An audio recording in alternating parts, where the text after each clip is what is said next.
24 debate. We're speaking in the wake of a French appeals court upholding a government-backed ban on the one-man show of controversial comic Dieudonné, accused by detractors of being anti-Semitic. He's been fined in the past for anti-Semitic remarks. With us to talk about it, French Socialist Member of Parliament Philippe Cordery. Also with us, Philippe Moreau-Chevrolet, columnist for Le Plus, the Nouvel Observateur's interactive website. He teaches philosophy at the University of Paris. Professor Justin Smith is with us. And Diana Johnstone, contributor to U.S. monthly magazine Counterpunch. Welcome back to all of you. The French, by the way, split over the issue of Dieudonné. 52% in favor of the ban, according to one survey that's within the margin of error, a ban defended by the Interior Minister. The law is applicable everywhere. How can we accept messages of hate being spread in entertainment halls in our country? It's unacceptable. So we have to find judicial means. It is not simple. It will be complicated and complex, but we must find judicial means whereby we can indeed ban these shows. Philippe Moreau-Chevrolet, you understand how people watching in certain parts of the world can be a little surprised to hear an interior minister say these kinds of things. Yes, because it seems that the interior minister has decided to stand for the judicial system all by himself. I mean, he wants to make the decisions, make the rules, and nobody is talking against it in his own government. I mean, all the ministers are going behind him. Even the president agrees with him. I mean, it's like Manuel Valls is taking in his hands the power. I mean, the government. Yeah, that's the inside politics part of it, and we'll talk about that more a little bit later. But also the fact that the fact that he can legislating on hate speech. That's the point I'm asking about. But it's a French tradition to have a legislation on hate speech. I mean, we always had this system. It's very different from the US. Because for us the verb has real meaning. It's a performative thing. We think that the verb in politics is the action itself. We are deeply committed to that belief. It's kind of an heritage of our religious tradition. The link between the religious state and the non-religious state has been broken only very recently, at the beginning of the 20th century.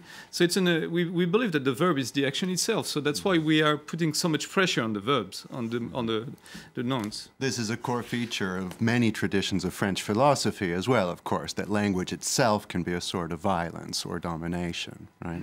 And I think the root is there. So that's surprising from the outside, but from a French point of view, what is surprising is that it would be Manuel Valls doing it and not François Hollande, for instance. And the acceptance of the words, of the verb, means also trivialization of the issue. And I think this is why it's so important to come down extremely in the US, strong. it's even allowed to walk in the streets disguised as Adolf Hitler means. And it shocks no one because it's only two crazy guys on the street. I mean, here these crazy guys would be on national TV with the Minister of the Interior fighting against them. That's very different.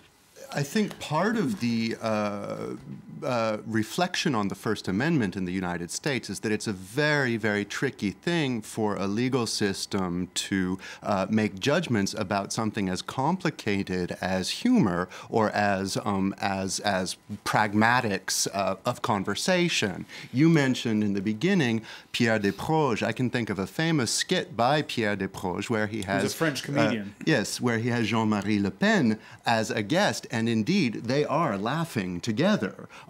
It's meant ultimately to skewer or lampoon Le Pen, but if you wanted to have an excessively overreaching interpretation of the promotion of hatred, well, that skit would probably fall under Manuel Valls' purview as well. A lot of reactions on Twitter. Loud Giraffe saying, people seem to have problems with freedom of speech. They want to spread it and then complain when someone gives their opinion. Philippe Cordery. No, as I said, I mean, hate speech is not normal speech. I mean, and Dieudonné is not a comedian. He is today a political actor inciting hatred. And behind the incitement of hatred, there is a risk of violence. And now this has been what she says is true. cleared. If he was really a political actor, you would debate with him, and you're not debating with him. Nobody is debating with Dieudonné. Because it's not a... I mean... I'm sorry, I took on your behalf. Because he is trying to get people as a comedian, as a showman. And trying to make people believe that his show is humorous. And this is what needs to be disguised. Diana Johnson, let me get your reaction to another comment. Well, no, so let me just get your reaction to this comment. Ray Kazan saying, that's not freedom of expression. The guy is insanely racist. Well, I mean, that is already a defamatory statement. But what I wanted to say is that you are saying that he is spreading hate. But in the last days, I have seen a flowing out of hatred against Dieudonné that is unlike anything I've ever seen in this country. There is such hatred against this man. I'm wondering about his physical survival, because there's like a constant, we have to silence him, we have to get rid of him. You have the Minister of Interior who starts out saying, we must silence him, and I'll look for a legal way to do it. Now, that's very funny. He doesn't say there's a law that I'm going to enforce. He says he's going to silence Dieudonné, and then he looks for a way to do it. And he sends a circular... And he admits it could be complicated and complex. Yes, exactly. But the point is that he's not starting with the law. He's starting with the purpose against an individual. This is not my idea of the Republic of Law. Because values are important. Values are important in our republic. Values. That is the biggest excuse for violating every kind of law. Values. Yeah, but the values, that is the values of anti-racism extremely strong in our country. No. But you're not being anti-racist against all the people who are supporting Dieudonné. You're spreading hatred. You're saying they're Nazis. You're absolutely. No, we're not saying that. We're not saying the people are Nazis. We're saying that what he is saying is Nazi. No. They're being said that the Nazi signal. That's also smearing these people. You don't care anything about their sensibilities. Actually, you only care about the sensibilities of a particular community. Let me ask you, Philip Smith, about this. People who go to his shows, mostly male, mostly young people. What does that say? Yeah, exactly. Yeah. Well, it's mostly disaffected youth, and that's the real problem of which I've been saying Dieudonné is a symptom.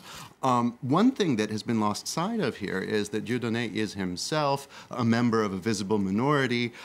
He has explicitly expressed frustration in public, saying when it's about blacks, nobody listens, even though the wounds are as deep, it's just as painful. Now, this is a sort of competition for who is the most afflicted group that we're very familiar with in the United States. There's now an African-American Holocaust Museum in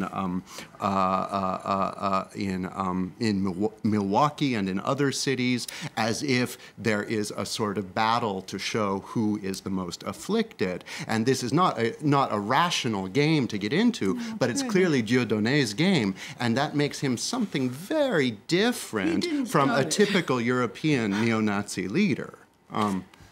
What is very real, by the way, is hate crimes, which have steadily risen in France over the past 3 decades. So says a national commission, which for 2012 reported a 23% year-on rise in racist, anti-Islam, and anti-Semitic acts.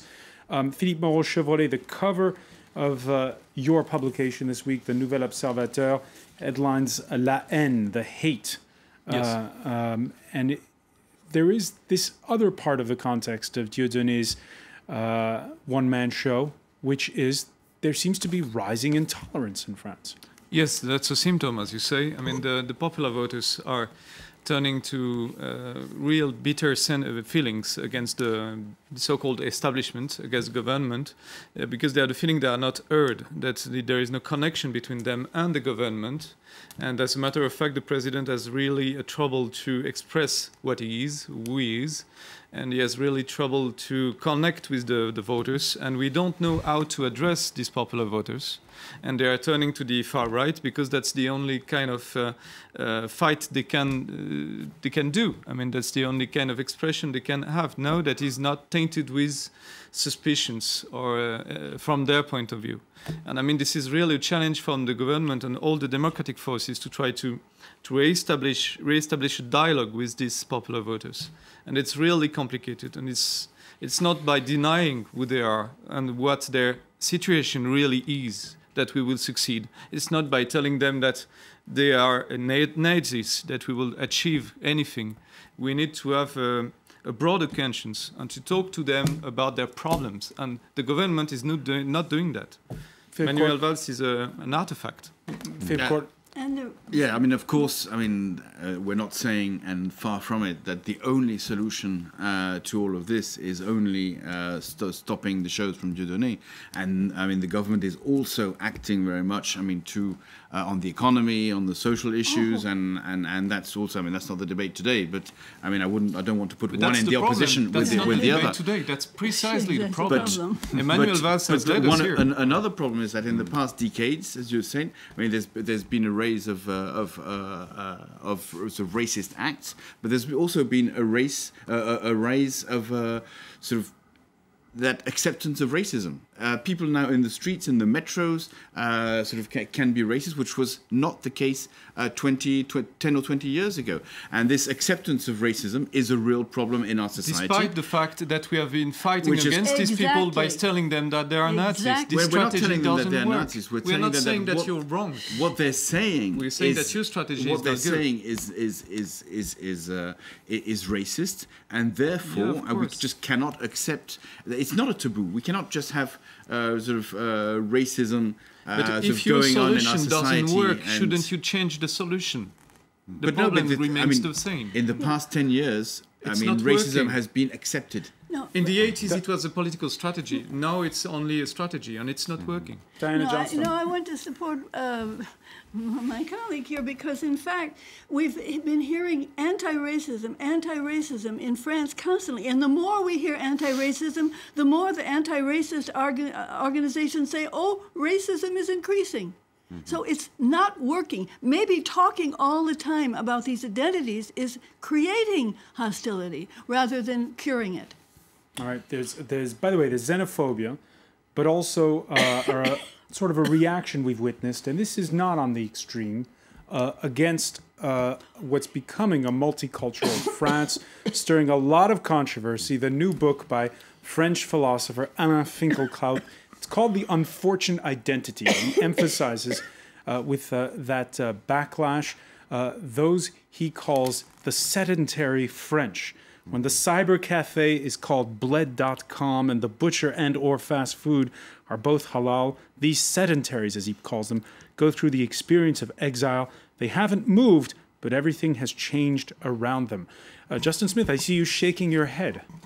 I think it's shocking the way he attempts to ingratiate himself with people that he have a very different political orientation and perspective than he himself has. I know he's read serious political philosophy. I know he thinks about these issues in a more profound way, and yet the only thing that he's saying in this new book, which I have read, is that there is an authentic French culture that needs to be defended against the encroachment of invading immigrants. And is that racist?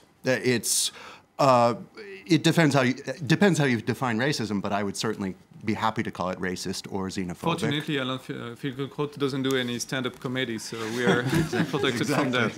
That's a good thing. But he also said that polygamy was the cause of social unrest. He said many stupid things. Sorry.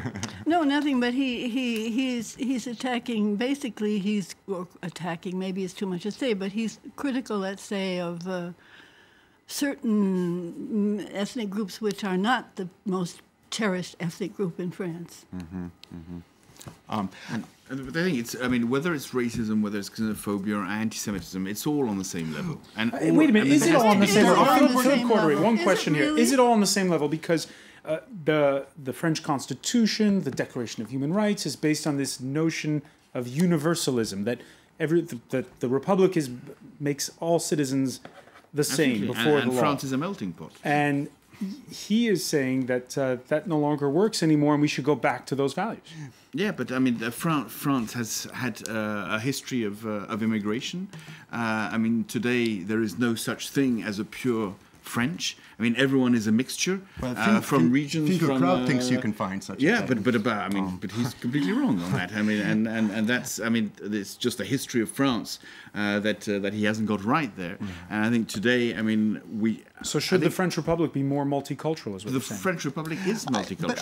I think. But I mean, and it's not a contradiction between being multicultural and having laïcité as a principle. Secularism. Of course, though, it's important to distinguish between these various species. There is a difference between generalized racism and anti-Semitism. Dieudonné, for example, is not a general racist. And the ability of him to pick up on anti-Semitism has a lot to do with changes in the far right over the past few years that is increasingly coming to terms with the existence of Israel and even taking it as a model of national self-defense. And this leaves people who would otherwise be on the left, like Dieudonné, who started out in anti-racist politics, sort of picking up the trash left behind by the far right. So these are very important distinctions. And you mentioned the far right, whereas Dieudonné has openly flirted with the far right in the past. Its honorary president, Jean-Marie Le Pen, is godfather to one of the comedian's daughters. Le Pen's daughter is the current leader of the National Front, Marine Le Pen, putting distance between herself and Dieudonné. I find myself shocked and hurt, as do many other French people, by ideas and opinions held by Dieudonné.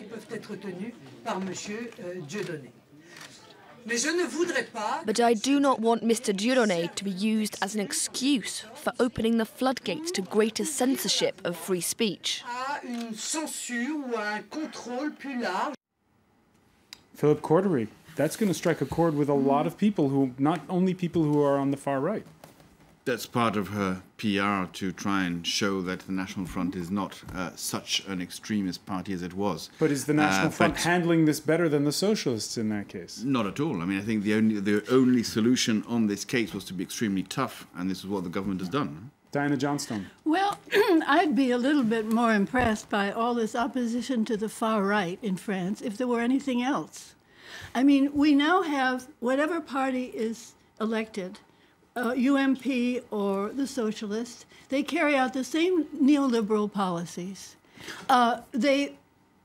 France led the war against Libya. I can't let you say that. What? I can't let you say that. Well, there's been a real change in policy since a year and a half. Oh, yes, a little bit here, a little tweaking here. But basically, it's the same policies. And why is it the same policies? Because those policies are made by the European Union, basically. France has given up its sovereignty in economic matters. So basically, you can patch up a little here, a little there, but basically it's the same policies. When it comes to peace, for me, in my lifetime, one of the main definitions of being on the left is to be against war. The French have led the war to destroy the government, however bad or whatever you say about it, to destroy the government in Libya and leave the country in chaos. They have been pushing for war in Syria.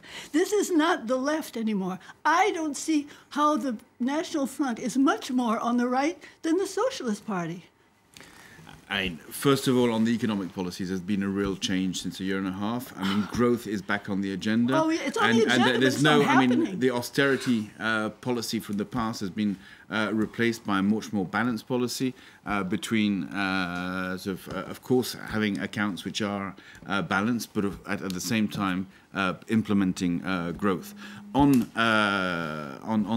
the war in Libya, I'm sorry, it was Nicolas Sarkozy. It was not the socialist government. It was France. Yeah, but it's not. It was not a left-wing government. With Syria, and they do the same. And if you look at the difference between what happened in Mali and in Libya, you can see that I didn't talk about Mali, but Mali is the result of Libya. No, but Mali was a war which was necessary to recreate peace on the continent and in the country, involved a lot which was of extremely different from I didn't mention Mali. I mentioned Syria and Libya. But Libya was Sarkozy government. It was not a left-wing government. But the broader point is that for a lot of voters, there's the center right and the center left, and we've got these European elections coming up, and they feel as though there is nothing that's going to really shake the system. But if we look at you, I mean, we've debated this here. If we look at the European policy since François Hollande is president, there's been a big change. Really? Measures for youth unemployment. Nobody else has noticed it. Measures on youth employment, which did not exist. We had not purely austerity policy with Sarkozy and Merkel. Today we've got a shift in the European policy, which is at the beginning of the shift. They can't shift. And the European elections are an opportunity to have a left-wing majority in the European Parliament and to create another environment. Parliament. I know the powers of the European Parliament. You can change a comma here and if we can agree on something, the budget by itself is voted every year, and 97% of it doesn't change. So we are only fighting for 3%. This 3% may be on the left or on the right, but mainly the budget remains the same. So we are not, I mean, Europe or not, and that's the truth. There's the budget, and then there's the orientation, and then there's the priorities. Talk about it. Getting back to the topic of Dieudonné, and it's hit again. It's triggered such reactions.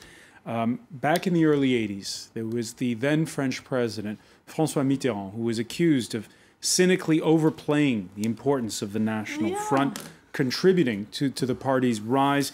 When you see, and I mean, we had this decision a short while ago. We've seen reaction from the Prime Minister. We've seen reaction from the Interior Minister. Yesterday, the President himself weighed in on this discussion. Is this a repeat of the early 80s when some people are saying that the government created a storm in a teacup to a certain degree? I mean, as I've said from the beginning, I think you cannot not be tough on such an issue when someone is inciting hate. And I think the government was right. It has nothing to do with the rise of the National Front.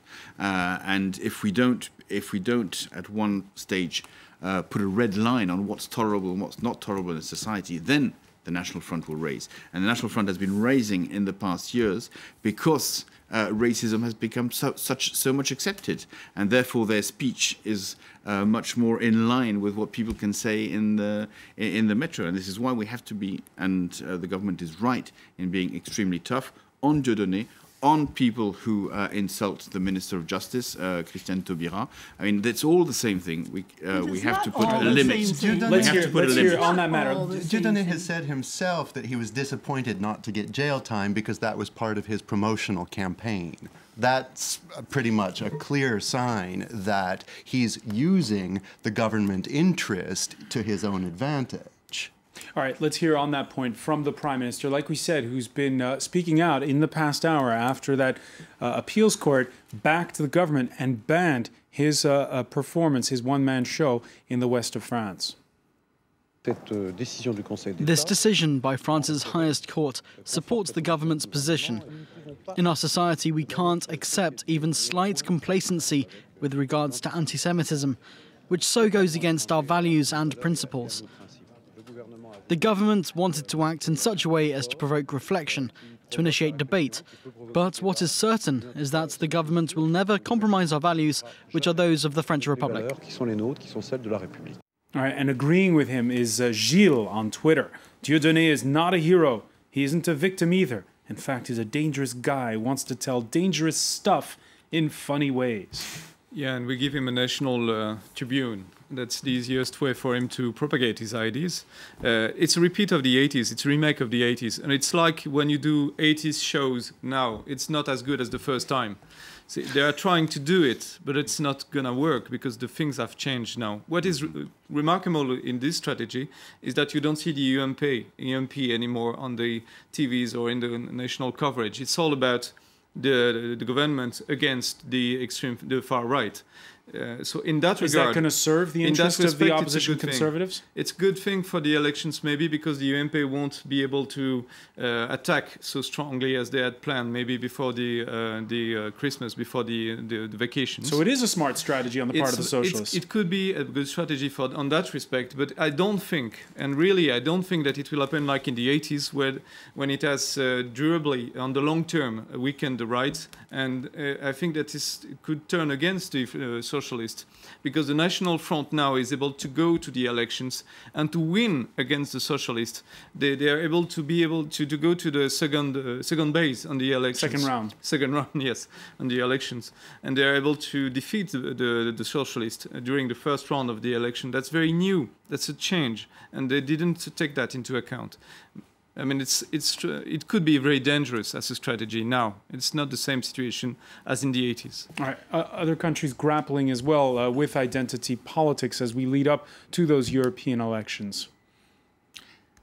Yeah, but I refuse the fact that it's a strategy. It's not a strategy. It's preserving our republic and preserving our values. And it's being tough on the extreme right, extreme hate speech, and racist acts and speeches. And that's, I think you cannot say that it's a bad thing that the government is tough on extreme policies. And that'll be the final word for this time. Philip Cordery, I want to thank you. I want to thank Justin Smith, Diana Johnstone. I want to thank Philippe Moreau-Chevrolet. Thank you for joining us here for the France 24 debate.